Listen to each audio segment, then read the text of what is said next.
para sa ekonomiya ng bansa. Paano po ba natin babalansehin yon? Um, sa amin, magmula tayo sa prinsipyo.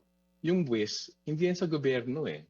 Yung buwis ay kinukuha sa sa kita ng ordinaryong Pilipino. So, tingin ko magmula tayo sa konsepto na yun na yung pagtanggal ng buwis ay hindi pagkuha ng pera sa gobyerno. Magandang araw o gabi sa inyong lahat.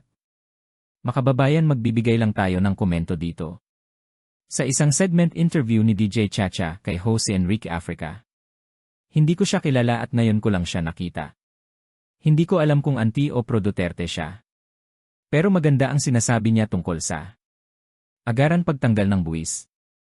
Ang VAT na nakapataw sa presyo ng langis. Sanang ang ginawa ng gobyerno kagaya ng ginawa ng mga karatig bansa natin na nabanggit nyo na agad sinuspend po yung tax sa langis. May kapangyarihan na ngayon ang Pangulo to do that. Pero kahapon, we were expecting na mag-aanunsyo nga siya kung sususpindihin ba itong fuel tax. Pero hindi nangyari. Doon sa announcement, ang sinasabi, panibagong ayuda para sa transport sector that will start on April 15. Pero base po sa mga explanation nyo kanina, hindi nga sapat yung ayuda na binibigay nila sa ngayon dun sa mga apektadong sektor. Tapos merong hindi naman lahat nakatatanggap. So kayo po mismo, Sir Sonny Africa, you are pro suspending fuel excise tax and even VAT. Doon naman po sa punto ng mga ekonomista rin at mga eksperto na nagsasabi na hindi maganda yon para sa ekonomiya ng bansa. Paano po ba natin babalansehin yon? Um, sa amin, magmula tayo sa prinsipyo. Yung buwis, hindi yan sa gobyerno eh. Yung buwis ay kinukuha sa sa kita ng ordinaryong Pilipino. So, tingin ko magmula tayo sa konsepto na yun na yung pagtanggal ng buwis ay hindi pagkuha ng pera sa gobyerno. Ito ay paghinto ng pagkuha ng gobyerno ng pera sa mga Pilipino. Ngayon, iba dyan sa mga ekonomista ng sasalita dyan tungkol sa sa pag-oppose sa buwis. Ang argumento nila, naman daw kasi mga mayaman dyan. Pero sa amin, ganito kasimple lang eh. So ngayon, mahigit 14 na milyong pamilyang Pilipino nagsabing mahirap sila. Bago pa yung oil price shock. Dagdag dyan, mga 7 milyon na lower middle class na nasa alangan sitwasyon din.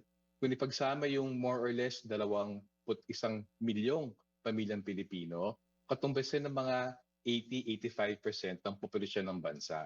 Ngayon, totoo, makikinabang isang minorya ng mga Pilipino. Pero ang tanong kasi ngayon, habang rumaragasa yung krisis, nandiyan na. Nag-umpisa na bumeli yung pagtaas ng presyo ng bilihin, 4.1% inflation ngayon. Siguradong papataki ng 5 or more percent sa mga darating inflation release. Ang tanong, ang bagal ng gobyerno maglabas ng ayuda. Isang kaagad na mabibigay sanang kahit pansamantalang kaunting ginhawa, ay bawasan yung buwis. So sa amin, ang tanong ngayon ay anong kailangan na mas marami, hindi yung anong lugi ng gobyerno. Kasi sa totoo lang, mali yung terminong lugi yung gobyerno kung tanggalin yung buwis. Kasi hindi naman sa kanila to begin with.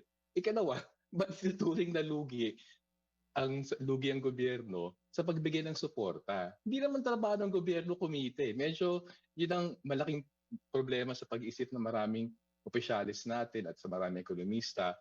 Parang tinuturing yung gobyerno parang negosyo. Hindi trabaho ng gobyerno kumita. Ang trabaho ng gobyerno, tulungan yung pinakamaraming Pilipino na nangangailangan. Kung bahagi niyan ay pagtanggal ng buwis, hindi lang excise tax, kundi ng VAT, itanggalin siya kasi agarang suporta, agarang subsidyo, agarang ginhawa yan. Ngayon, na-raise yung tanong, paano yung gastusin ng gobyerno? Paano pupunaan yung mababawas sa kita because of yung pagtanggal ng buwis? Alam nyo, paulit-ulit yung usapin ng sangkukuhan ng pera yung gobyerno. Pero unang-una, bakit pinapanatili yung napakalaking pork barrel?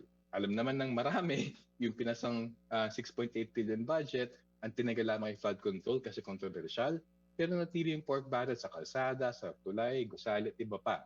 So, at a stroke, tignan talaga yung pondo meron ng gobyerno ngayon na nawawaldas. Ang buwis ay hindi para sa gobyerno. Ang naghirap para kitain niyang buwis ay ang mga tao. Yang buwis na yan ay hindi trinabaho ng gobyerno. Pera yan ang tao. Hindi pagmamayari ng gobyerno. Ang kapal ng mukha ng gobyerno ang kinin ang hindi nila pinaghirapan. Ang pagsuspende ng buwis ay hindi nangangahulugan. Pagkuha ng pera sa gobyerno. Ang pagtigil ng pinataw na buwis. Ang ibig sabihin niyan ay paghinto sa pagkuha ng pera sa taong bayan. Itong mga politikong nasa gobyerno kung umasal ay parang pagmamayari nila yung buwis na binayad natin. Yung buwis na pinaghirapan natin. Ang tanging dahilan nila kung bakit ayaw ng mga politiko at mga tao sa gobyerno natanggaling ang buwis sa langis ay dahil ang mayaman lang ang nakikinabang sa pagtanggal ng buwis. Napakamali ang argumentong ito. Dahil kung lahat ay makikinabang natural kasama na dyan ang mayaman.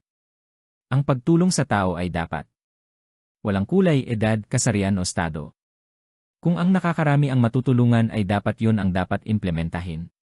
Hindi piling-pili na tao na hindi malaman kung sino ba ang tinutulungan. Mamaya papakita ko sa inyo mga iba't ibang bansa na nagtanggal ng bat sa langis. Ito yung mga bansa may kahit paano malasakit sa taong bayan. Hindi puro pagsingil ng buwis.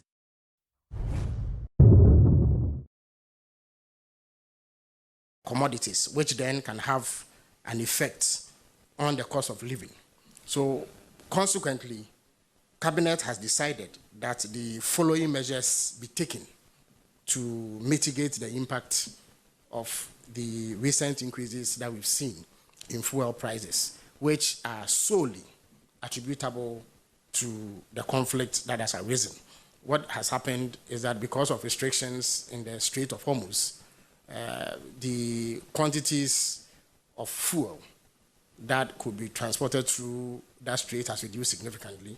About 20% of crude oil parcels pass through that strait, and since the beginning of the conflict, there has been significant restriction. This has led to an increase in crude oil prices. It has led to an significant increase in insurance premiums and other such costs. And that is what has accounted for the increases we've seen in the last two pricing windows, despite the very stable economic environment we've had, which has cushioned Ghanaians significantly. So Cabinet believes that a number of steps need to be taken in order to avert any further fallouts.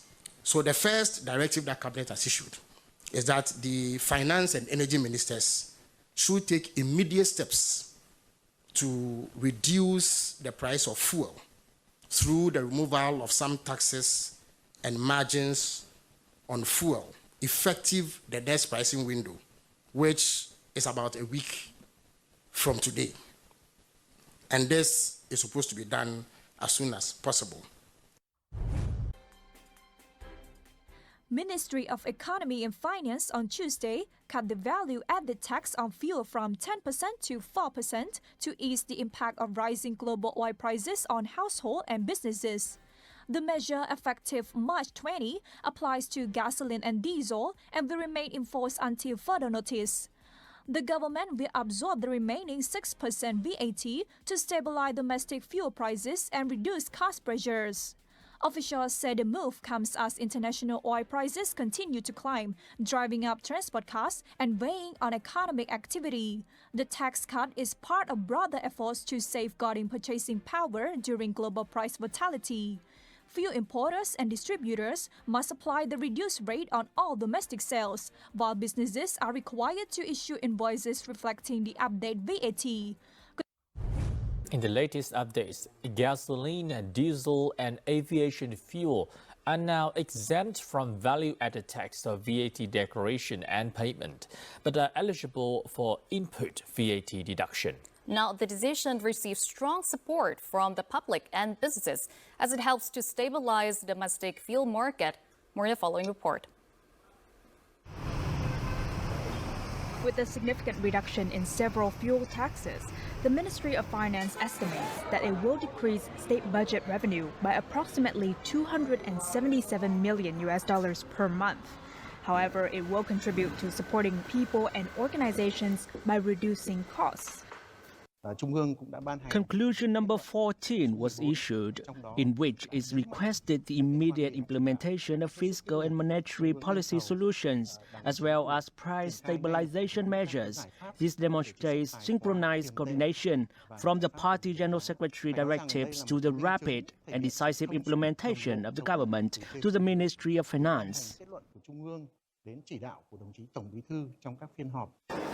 For fuel-intensive businesses, the tax reduction will save them nearly $2 million, contributing to the stability of their business operations. But from a European perspective, something strange is going on. While Germany and France struggle with rising costs, Italy and Spain were able to get prices down again. How? It's all about taxes. If governments want to ease the pain on consumers, one thing they can do is by reducing perhaps the levies that they have in place on, let's say, gasoline or diesel. So that can compensate to a certain extent from the higher pain caused by higher prices. Kung kaya nila, bakit tayo hindi? Ralph Recto. Inutel ka.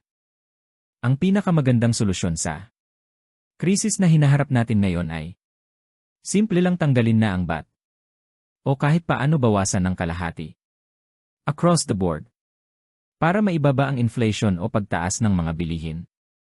Ang sabi ng ibang ekonomista, yung piso na tinago mo noong nakaraan taon ay naghahalagang 75 sentabo na lang ngayon. Itong mga tao sa gobyerno at politiko ay tumatanggi. Sa pagtanggal ng VAT kasi mababawasan daw ang kita ng gobyerno.